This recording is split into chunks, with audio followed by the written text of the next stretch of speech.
बंगाल में trainee doctor के साथ जो विभत्सता की गई उससे पूरा देश सहमा हुआ है। उसके बाद से लगातार ममता सरकार की किरकिरी हो रही है, क्योंकि जिस वक्त ये घटना अस्पताल में हुई, अस्पताल का जो प्रशासन था उसने घर वालों को बताने की कोशिश की कि आपकी बेटी ने तो आत्महत्या कर लिया। प्रशासन पर बहुत सारे सवाल उठे, जिसके बाद मामले की जांच को सीबीआई को सौंप दिया गया। सीबीआई फिलहाल मामले की जांच कर रही है। मुख्य आरोपी संजय रॉय का पॉलीग्राफ टेस्ट हो चुका है। कुछ चीजें उसने कबूल की और कुछ चीजों पे उसने झूठ बोला। जिस तरीके से अब बंगाल में ममता सरकार का विरोध हो रहा है, उससे यह कहा जाने लगा कि बंगाल की कुर्सी से जनता ममता दीदी को अब खदेड़ देना चाहती है। बीजेपी लगातार इस्तीफे की मांग कर रही है, जिस पर मास्टर स्ट्रोक खेलते हुए ममता बनर्जी ने एक विधेयक लाने की बात कही, एक कानून लाने की बात कही। ममता दीदी ने कहा कि 10 दिन बाद हम एक कानून लेकर आएंगे जिसमें इस तरीके के बलात्कारियों के लिए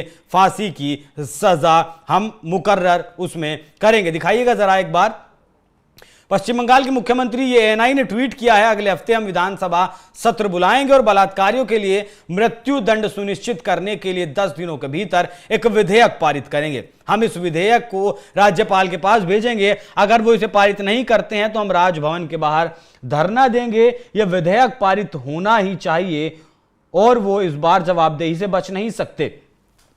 तो जिस तरीके से ये ममता दीदी ने कहा है कि राज्यपाल पर मास्टर स्ट्रोक तो खेला ही, लेकिन राज्यपाल पर ठीकरा फोड़ने की कोशिश की, क्योंकि राज्यपाल सीवी आनंद बोस से ममता दीदी के रिश्ते बहुत अच्छे नहीं है। अब यहां समझ ये नहीं आता, ममता दीदी अगर कोई विधेयक लाना चाहती हैं तो, और आरोपियों को अगर सजा दिलाने के लिए कोई कानून बनाया जा रहा है देश में, तो राज्यपाल आखिर इसका विरोध क्यों करेंगे? क्या ममता दीदी ने ऐसा कुछ बोया हुआ है जिसे काटने में दिक्कत हो रही है? अगर ऐसा कानून है बलात्कारियों के लिए सजा देने वाला, जिसमें फांसी की सजा मुकर्रर हो, तो मुझे नहीं लगता कि राष्ट्रपति, माफ कीजिएगा, राज्यपाल महोदय इस कानून में कोई अड़ंगा लगाएंगे। इसके बाद एक खबर और आई बंगाल से निकलकर, जिसमें ममता दीदी ने कहा कि बीजेपी मेरा अपमान करने की कोशिश कर रही है लगातार।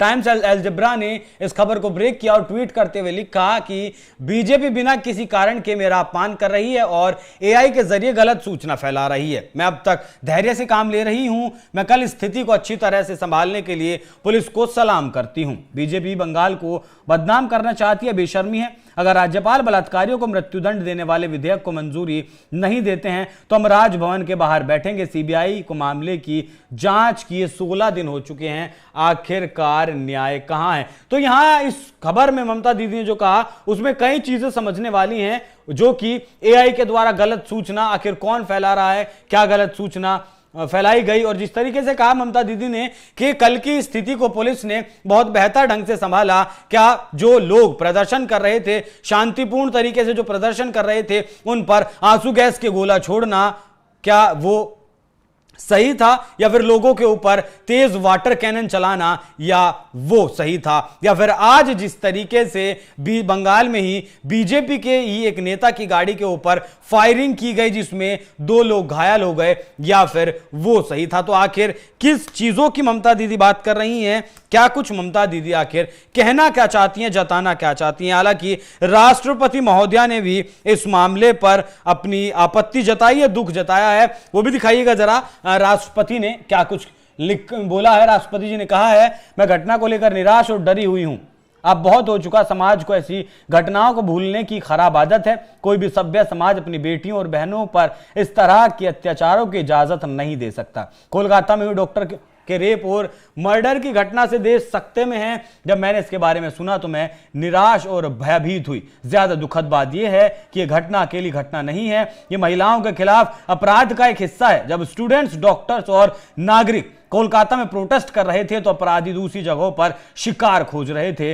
विक्टिम के किंडरगार्टन की बच्चियों तक शामिल थे। कोई भी सभ्य समाज अपनी बेटियों और बहनों पर इस तरह की अत्याचारों की इजाजत नहीं दे सकता। देश के लोगों का गुस्सा जायज है, मैं भी गुस्से में हूं। तो राष्ट्रपति द्रौपदी मुर्मू की भी टिप्पणी आई है। बीजेपी भी लगातार ममता दीदी पर आरोप लगा रही है, लेकिन यहां सबसे पहले ममता दीदी से कुछ सवाल है जिनके जवाब ममता दीदी को आखिर देने ही चाहिए। घटना के कुछ दिन बाद जिस तरीके से स्टूडेंट्स मेडिकल कॉलेज के बाहर शांति से प्रदर्शन कर रहे थे, अपना विरोध जता रहे थे, वो एक जगह बैठे थे, तब सैकड़ों हजारों लोगों की भीड़ कैसे उस अस्पताल में पहुंचती है, कैसे उन जो प्रदर्शन स्टूडेंट्स कर रहे थे उन्हें मार मार कर वो भीड़ खदेड़ देती है, वो भीड़ अस्पताल में घुसती है और जहां ये घटना हुई थी अस्पताल में, वहां जो सबूत मौजूद थे उन्हें नष्ट कर देती है अस्पताल प्रशासन। घटना से 20 फीट की दूरी पर कंस्ट्रक्शन का काम एक दिन बाद शुरू कर देता है। आखिर ममता दीदी किसे बचाने की उस वक्त कोशिश कर रही थी? क्यों लोगों को शांतिपूर्ण तरीके से प्रदर्शन ममता दीदी आखिर नहीं करने दे रही हैं? और अब फांसी वाला कानून हम विधेयक लेकर आएंगे, ये कौन सा लॉलीपॉप ममता दीदी देने की कोशिश कर रही हैं? साथ में राज्यपाल भी ठीकरा फोड़ने की कोशिश कर रही हैं। आखिर मानसिकता क्या है ममता दीदी की? क्या अपनी बेटी पर जब बात आई तब ममता दीदी की आंख खुली? एक इंसान इस प्रदर्शन के दौरान मोजदुल मुल्ला नाम का एक इंसान सामने आता है, वीडियो बनाता है, अभिषेक बनर्जी की नाबालिग बेटी का रेप करने की धमकी देता है और जो रेप करेगा उसे 10 करोड़ रुपए का इनाम देने की बात कहता है। उसके बाद से ही क्या ममता दीदी हरकत में आई है? क्या इससे पहले ममता दीदी को बेटी का दर्द महसूस नहीं हुआ था? वो किसी की भी बेटी हो, उसके साथ रेप हो, उसका मर्डर हो, क्या तब तक ममता दीदी सोई हुई थी जब उस बेटी के बारे में कहा गया कि आपकी बेटी ने खुदकुशी की है? अस्पताल प्रशासन बताने की कोशिश नहीं कर रहा, सच्चाई नहीं बता पा रहा था अस्पताल प्रशासन। आखिर क्यों जो प्रिंसिपल था संदीप घोष, उसे ममता दीदी ने सस्पेंड क्यों नहीं किया? तुरंत ही किसी दूसरे कॉलेज में कैसे ममता दीदी ने पोस्टिंग दे दी? तो ममता दीदी के जो कारनामे हैं, ममता दीदी के जो ऐलान है, ममता दीदी के जो फैसले हैं, वो खुद उन्हें उनके सवालों के घेरे में खड़ा करते हैं। वो खुद ऐसे काम कर रही हैं जिससे लोग उनसे सवाल पूछें।